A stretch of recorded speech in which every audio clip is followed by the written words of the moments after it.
Bonjour et bienvenue. Aujourd'hui, j'aimerais qu'on parle d'un sujet fondamental, si tu veux vraiment changer ta réalité. Reprogrammer ton subconscient, mais en toute conscience. Parce que tu le veuilles ou non, ton subconscient est déjà en train d'être programmé. La seule différence, c'est que la plupart des gens le laissent faire par défaut, au lieu de le faire volontairement. Ton subconscient absorbe tout, absolument tout. Il reçoit des milliers d'informations par seconde. Évidemment, il ne peut pas tout te montrer consciemment, alors il filtre.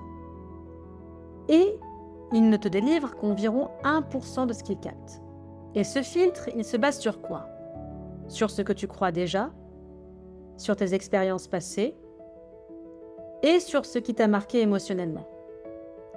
En arrière-plan, ton subconscient absorbe tout, trie tout, stocke tout. Et ensuite, il te montre une réalité cohérente avec ton identité actuelle.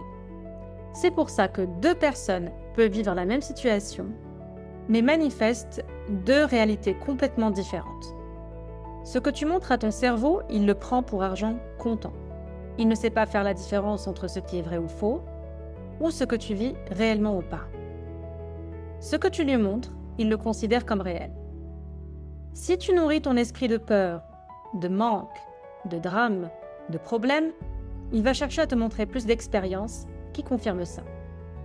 Pas parce qu'il te veut du mal, mais parce que son rôle est d'être cohérent avec toi.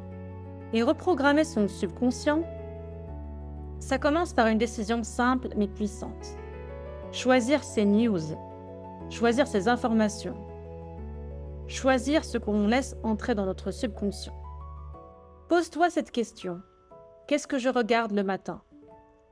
Qu'est-ce que j'écoute dans la journée? Qu'est-ce que je fais avant de dormir? Qu'est-ce que je regarde? Qu'est-ce que je lis? Parce que ton subconscient est ultra réceptif, surtout quand tu ne fais pas attention. Ce n'est pas anodin, c'est littéralement une programmation quotidienne. On dit souvent tu deviens la moyenne des 5 personnes qui t'entourent le plus. Et ce n'est pas juste une phrase inspirante. C'est une réalité neurologique et énergétique. Les conversations que tu as, les croyances que tu entends, les ambitions qui circulent autour de toi, tout ça façonne ton identité. Si ton entourage parle surtout de problèmes, de peurs et de limites, ton cerveau, avec le temps, va normaliser ça.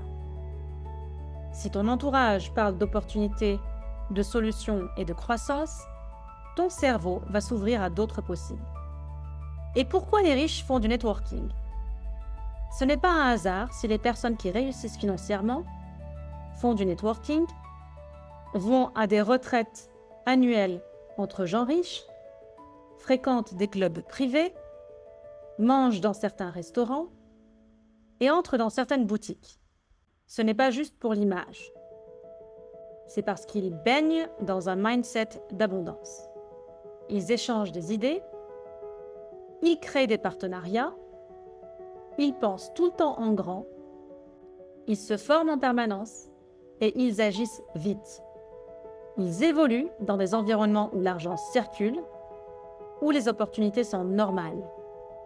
Et ton cerveau adore ce qui est normalisé. Et l'argent n'est pas juste quelque chose de matériel. L'argent aime l'argent et la fréquence qui va avec. Donc c'est aussi une fréquence, une façon de penser, de décider et d'agir. Quand tu es entouré de personnes qui pensent en termes d'abondance, voient des solutions au lieu de problèmes, osent de nouveaux projets, passent à l'action rapidement, ton subconscient se met à dire « Ah, c'est possible ». Et à partir de là, ta réalité commence à changer. Reprogrammer ton subconscient, ce n'est pas forcer. Ce n'est pas lutter contre toi-même. C'est choisir consciemment ce que tu regardes, ce que tu lis, qui tu écoutes, avec qui tu passes ton temps, ce que tu répètes chaque jour. Parce que, encore une fois, ce que tu montres à ton cerveau, il le prend pour argent comptant. Et à force de répétition, ce qui te semblait impossible devient normal. Alors, pose-toi cette question aujourd'hui. Est-ce que mon environnement actuel me rapproche ou m'éloigne de la personne que je veux devenir? parce que ton subconscient est prêt. Il attend juste une chose, des instructions claires de ta part. Bonne journée à toi et on se retrouve lundi prochain.